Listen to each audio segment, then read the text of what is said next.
Kita ke dunia ini hadirin dengan satu jalan, yaitu kelahiran. Nanti satu masa kita akan meninggalkan dunia yang fana ini, meninggalkan istri yang tercinta, meninggalkan anak yang kita sayangin, meninggalkan harta yang kita usahakan. Maka dengan satu jalan, yaitu kematian hadirin. Lahir datang daripada Allah, mati juga datang daripada Allah. Maka hadirin Allah Subhanahu wa taala, Imam Al-Ghazali rahmatullah alaih telah tuliskan di dalam kitab Ihya Ulumuddin. Ada 3 kematian yang Allah Subhanahu wa taala ciptakan di dunia ini hadirin. Yang pertama beliau jelaskan adalah mati kecil. Kemudian yang kedua adalah mati sedang. Ketiga berikutnya adalah mati besar hadirin.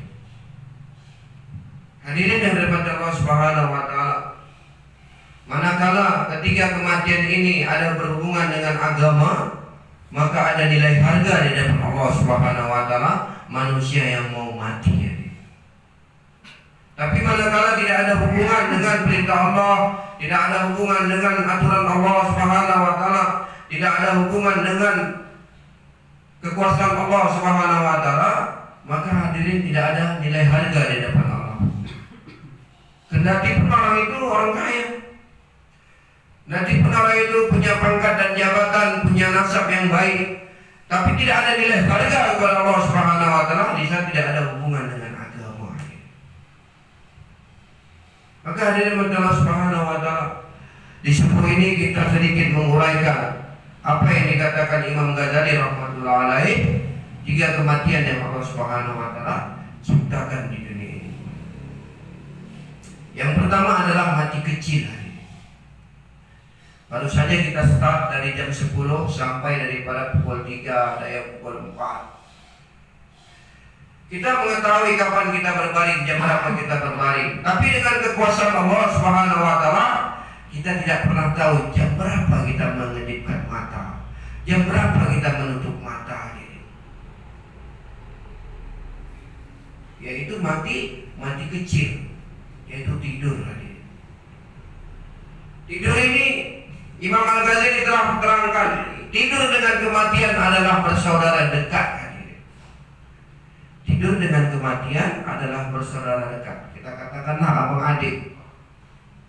Berapa banyak orang yang tidur, ketika dia bangun tiba-tiba dia sudah dieksekusi, dikubur hadirin.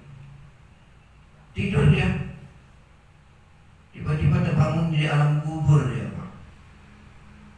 Enggak dia lihat lagi istrinya, enggak dia lihat lagi mobil yang dia usahakan macam mana kilatnya, enggak dia lihat lagi bagaimana rumah yang dia bangun dengan peras keringat banting tulang. Tiba-tiba rumahnya sudah berada di kubur adik.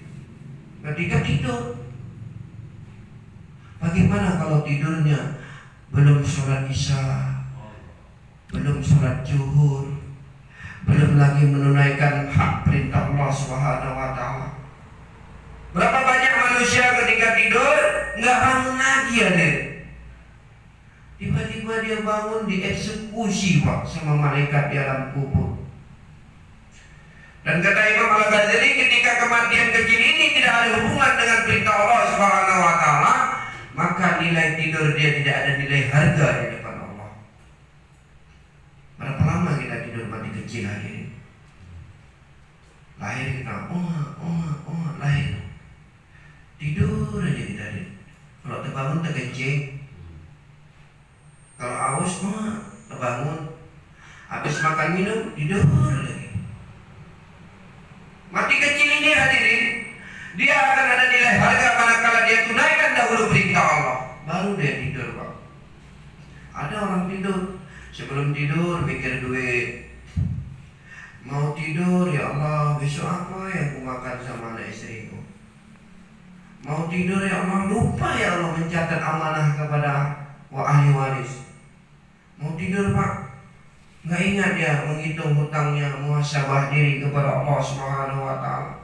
Tiba-tiba bangun tidur meninggalkan hutang, Pak. Tiba-tiba bangun tidur dikubur. Ya Allah, rumahku belum lagi ku jual ya Allah, warisanku belum lagi ku bagikan ya Allah, anakku belum lagi ya Allah bagaimana dia sholat taat kepada perintahmu selama 5 waktu, belum lagi dia mengenal bacaan Quran ya Allah. Meninggalkan keluarga daripada kedurhakaan kepada Allah Subhanahu wa taala. Enggak enak Pak masuk kubur tiba-tiba. Kubur masuk tiba-tiba Pak. Diperiksa menukar lagi. Kau lihat Pak Imin, anakku yang sama namanya Pak Iman itu lagi durhaka kepada Allah, meninggalkan sholat ya. Anakku yang perempuan kau tinggalkan di dunia, lagi buka aurat secara sempurna, sekarang lagi dibonceng dengan laki-laki, jantan aja tingkahnya. Si Pak Imin Pak yang dikubur ditendang ini sama malaikat Pak. Kenapa? Meninggalkan ahli keluarganya, tidak dikenalkan dengan Allah Subhanahu wa taala. Mati meninggalkan amanah yang tidak tertunai kepada Allah Subhanahu wa taala. Ini mati kecil Pak, tidur. Kemudian hadirin dalam Allah Subhanahu wa taala, kata Imam Al-Ghazali, mati sedang. Matinya hati Pak. Apa tanda-tandanya? Tanda-tandanya 3, kata Imam Al-Ghazali. Yang pertama, besarnya keduniawian di dalam hati dia hingga melalaikan dia kepada Allah Subhanahu wa taala. Besarnya Pak, dunia masuk ke dalam hati dia. Padahal kata Rasulullah, dunia ini cukup di tangan saja, jangan sampai masuk dalam hati. Dunia cukup di tangan saja, jangan sampai masuk dalam hati. Datang perintah Allah, Allahu Akbar, Allahu Akbar. Walaupun kita di dalam mobil mewah Pak, kita paham kunci kontak hanya sebatas di dalam saku. Mobil boleh kita parkirkan di bawah pohon mangga, tapi kita tunaikan perintah Allah Subhanahu wa taala.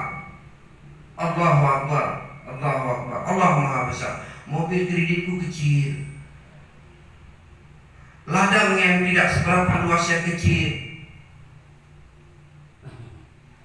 kantor yang di dalam kantor kita antara meja dengan kursi ketika panggilan Allah Akbar, Allah Maha Besar, kantorku kecil. Mampu dia Pak melipat kertas, pena yang dalam yang hanya sebilah pena dia kantongkan dalam sakunya. Antara kursi dengan meja dia mampu menggeserkannya. Dia tunaikan perintah Allah Subhanahu wa taala. Inilah orang kantor yang tidak hamba kantor tapi hamba Allah aja. Orang yang disibuk dengan ladang dan sawahnya hadirin. Ketika panggilan Allah Subhanahu wa taala dia lagi mencangkul, dia paham kata Nabi cangkul cukup di tangan saja, jangan sampai masuk dalam hati. Sawah yang lagi berair yang indah tidak cukup hanya di mata, jangan sampai masuk dalam hati. Hayya 'alas shalah, sengaja Pak muadzin dipinjam lidahnya kepada Allah. Apa kata muadzin? Mari mencapai kemenangan. Satu Pak Tani, Pak Tawaju ruku aja di sawah. Nyangkol aja deh Pak. Akhirnya cangkol dengan lumpur sawahnya masuk ke dalam hati Pak. Panggilan azan dia tidak tunaikan. Inilah keras hati yang dijelaskan oleh Imam Al-Ghazali rahmatullah alaih. Terlalu besar dunia masuk ke dalam hatinya hingga perintah Allah Subhanahu wa taala dia lalaikan dengan perkara dunia.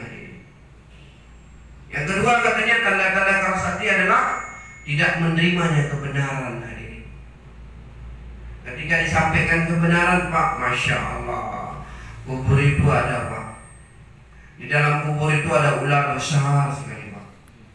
Yaumil mahsyar itu Pak, Masya Allah, lempengan bawah dasarnya satu tembaga yang dibentangan yang panasnya Pak. Apabila kita pijak kepala meleleh Pak. Apa katanya? Kau ini tak apa-apa yang gue bilang. Macam kau udah pernah ke kubur aja. Diingatkan Pak, diberi nasihat, maka tidak menerima kebenaran. Kata Imam Al-Ghazali, ini adalah tanda-tanda keras hati. Kalau diingatkan dia marah. Macam betul aja kau. Walaupun lahir baru dari kemarin, udah datang-datang nasihatin awak, udah sama kau surga itu. Inilah kata Imam Al-Ghazali, keras hati. Awak datang bagus-bagus, assalamualaikum Pak, dikasih parang Pak. Alhamdulillah di kampung di Medan ini kalau kita jauh lah masih masih dibalas dengan senyum. Tahun 2001 Pak, kita bergerak sama almarhum Pak Hashim Berandan, keluar ke Jambi Pak. Suasana mau lebaran, 2 hari lagi lebaran Pak. Biasa kalau sholat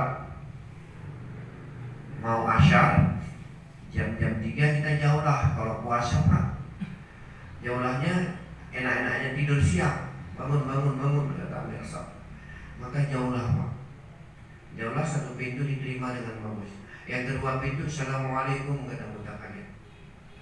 Nggak dengar Pak yang di dalam. Ulangi lagi, Assalamualaikum, agak keras sedikit suaranya. Nggak dengar juga Pak. Datang mutakallim sedikit tinggi intonasinya, betul, Assalamualaikum. Keluar Pak yang di dalam Pak. Yang keluar di dalam lagi bawa rendaman kacang tojin Pak. Apa?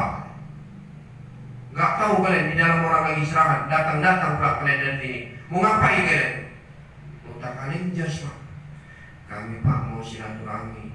Kami mau Bapak datang ke masjid. Mau datang ke masjid? Mau ini mau kalian? Disiramnya Pak jamaah pakai rendaman kacang tojin. Airnya masih panas, gatal minta ampun Pak. Makmur lari Pak. Makmur lari sama Dalil lari. Yang tinggal mutakallim sama Amir. Amir di belakang nangis.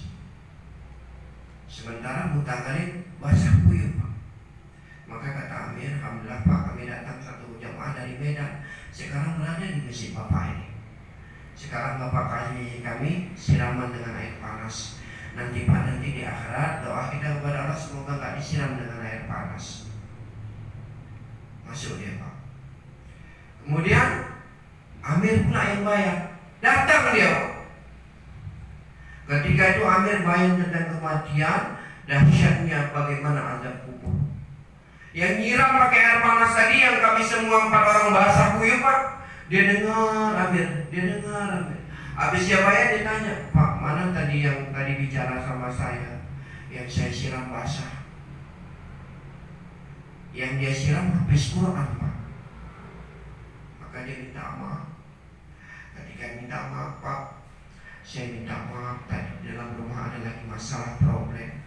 Bapak datang dengan tiba-tiba terkejut saya.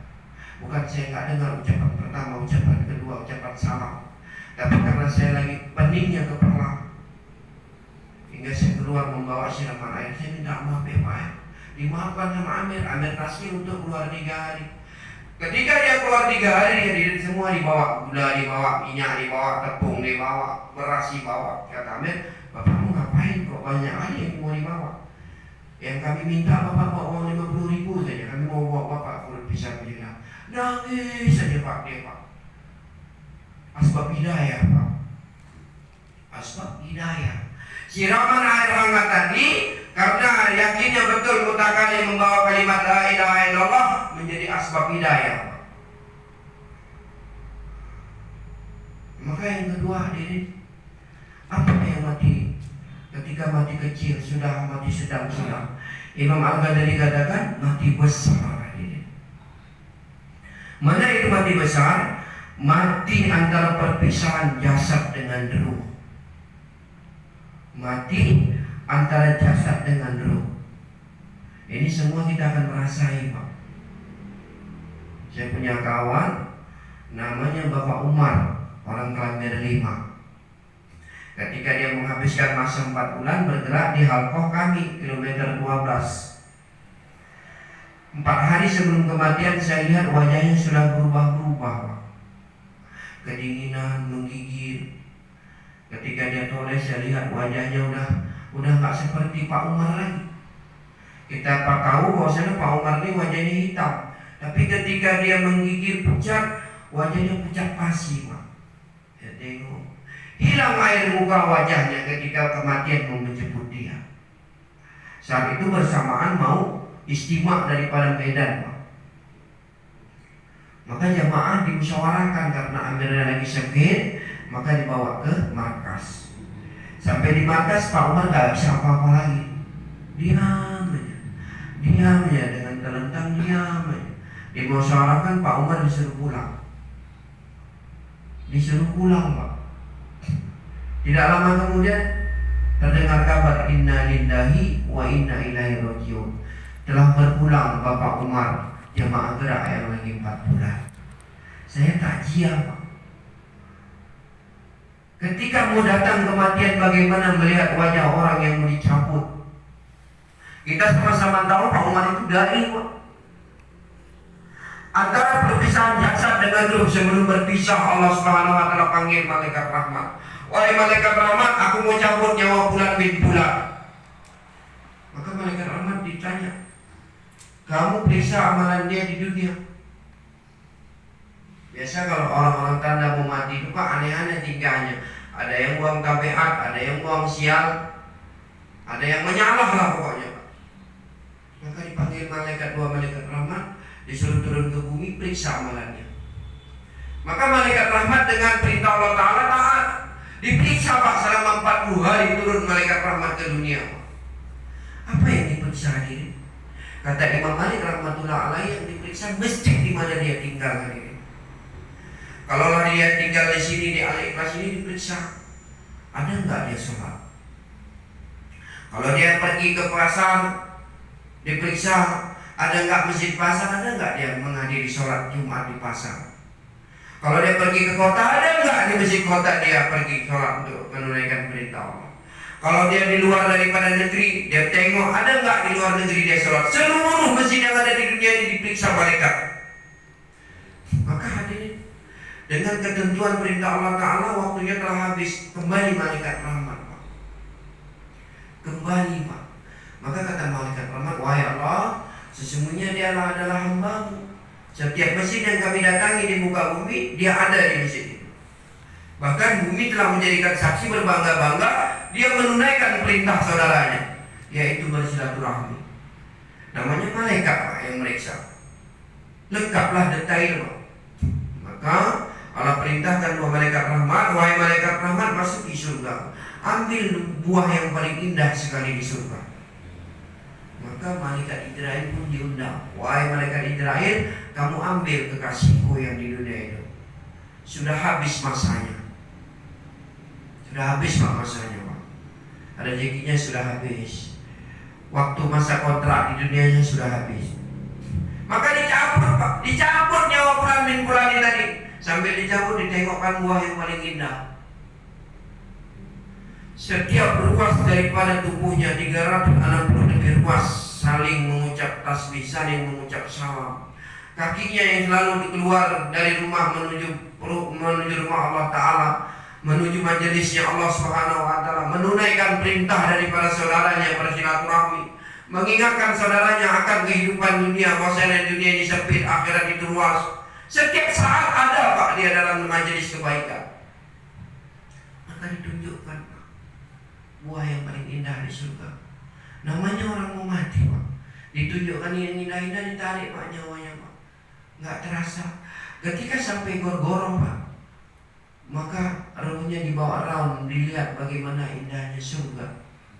Ruhnya tersenyum, ya Allah, itukah tempat yang mau aku tempati nanti ketika kematian kau jemput kepada? Ya Allah. Maka jasad melepas dengan senyum, Pak. Berapa banyak kita lihat dai ketika meninggal terlepas akhir dalam senyuman, Pak. Ini orang yang taat.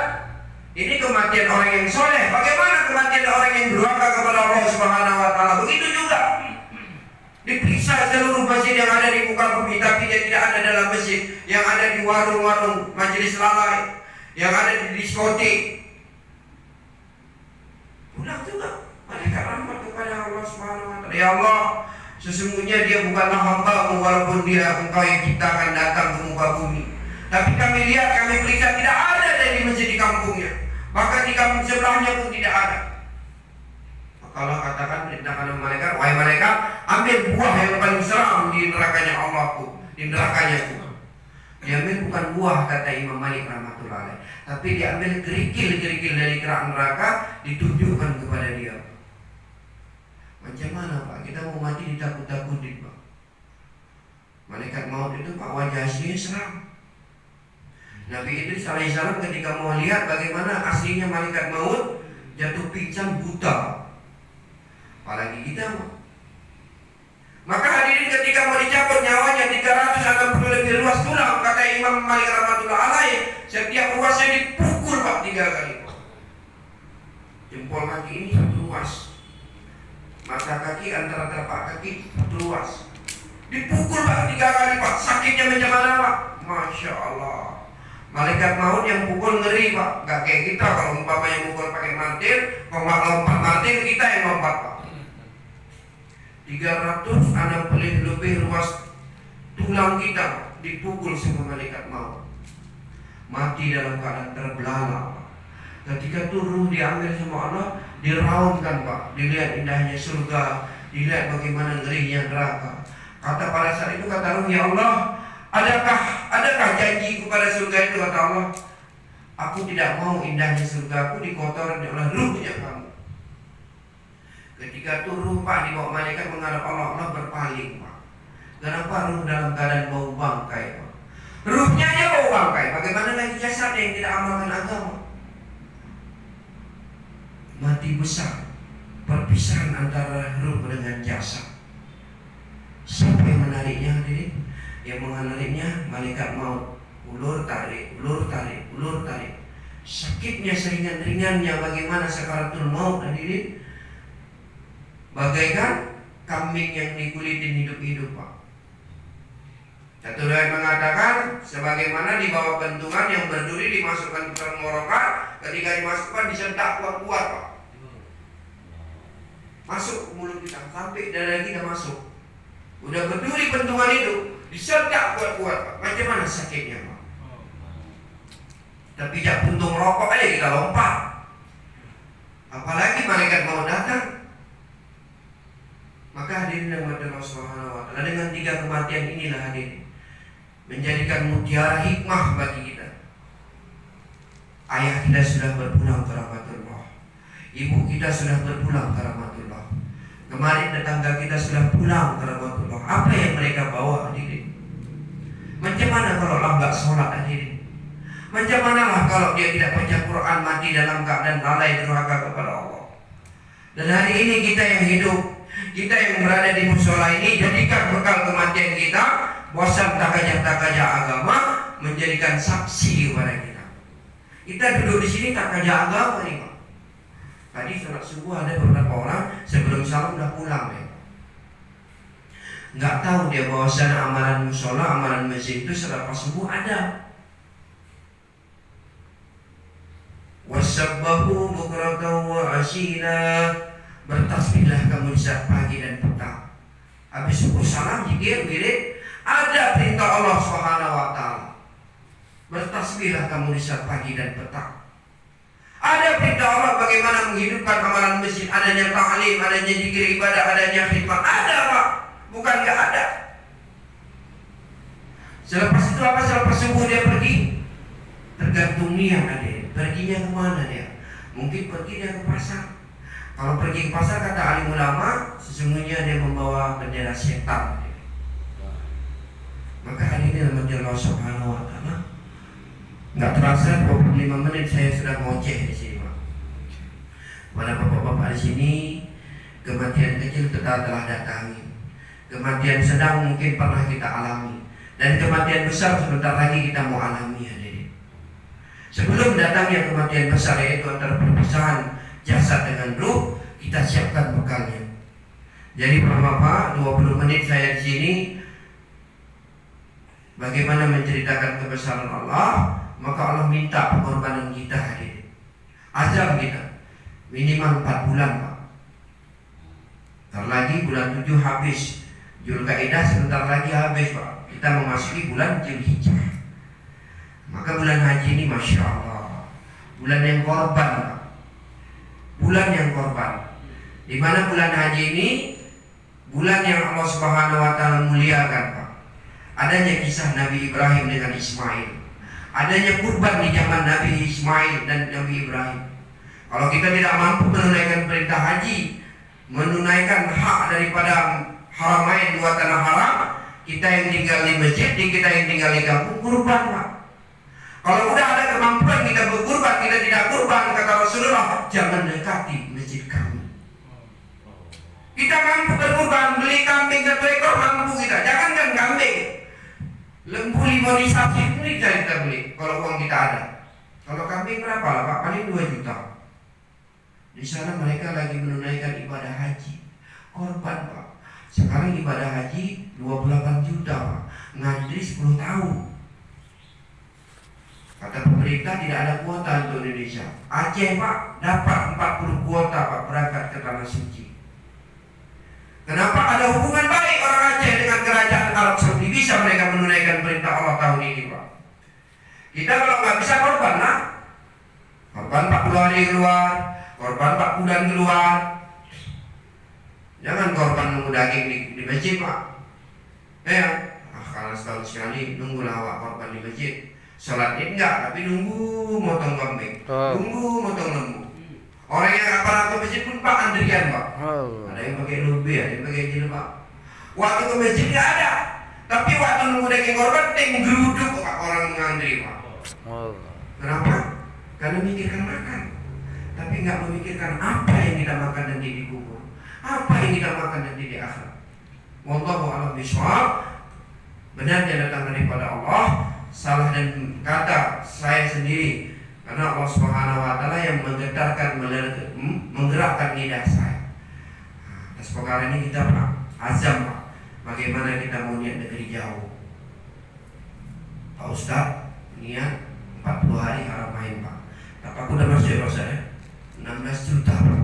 Bapak kalau umroh sekarang 20 juta 25 juta Pak. Karena bisa bilang 16 juta ya. Niat negeri jauh orang tua kita Pak. Saya mau minta Bapak berdiri 4 bulan Pak. Niat aja Pak. Pak Haji Ali 4 bulan, Bang Agus 4 bulan. Semua ya Pak ya. Masya Allah. Niat ya Pak ya. Kalau nggak mampu 4 bulan, tambah masa 6 bulan. Kalau kelewatan juga nggak mampu 40 hari. Kalau nggak mampu juga 10 hari. Kalau nggak mampu juga 3 hari. Kalau nggak mampu juga ya udahlah. Lockdown aja, lockdown. Lockdown itu terkunci dan terduduk. Namanya terkunci dan terduduk. Gimana kira-kira Pak? Kalau kita di dunia ini masih terkunci dan terduduk, masih bisa gerak kita Pak. Tapi kalau kita terkunci, terduduk di kubur, macam mana kita mau 4 bulan lagi? Macam mana kita mau 40 hari lagi? Namanya lockdown. Lockdown dia terkunci, dan itu terduduk. Udah terduduk aja kita di kubur. Ya Allah, kembalikan aku di dunia ya Allah. Aku mau 3 hari sama Bang Arif ya Allah. Aku mau 4 bulan ya Allah sama Pak Haji ya Allah. Aku mau 40 hari ya Allah sama Bang Sarul ya Allah. Karena nggak jadi Pak, masuk kubur Pak, nggak ada bawa bekal. Masya Allah ya Pak ya, semua kita niat ya Pak ya. Kepada Bapak tempatan orang kampung di sini kami minta izin lah. Sudah 72 jam kami di sini Pak. Kita pasangin dan sampai sekarang buka. Lampu sampai sekarang hidup. Air Masya Allah kami pakai Pak, nggak intinya. Apa-apa yang telah kami pakai semoga menjadikan amal jariah buat orang kampung. Semoga jemaah yang lebih jos lagi di antara kemarin. Jadi mari kita tutup dengan doa di mana majelis. Subhanallah wa bihamdihi, subhanakallah wa bihamdika, asyhadu an la ilaha illa anta, astaghfiruka wa atubu ilaik. Assalamualaikum warahmatullahi wabarakatuh. Waalaikumsalam. Gorengkan apa dulu?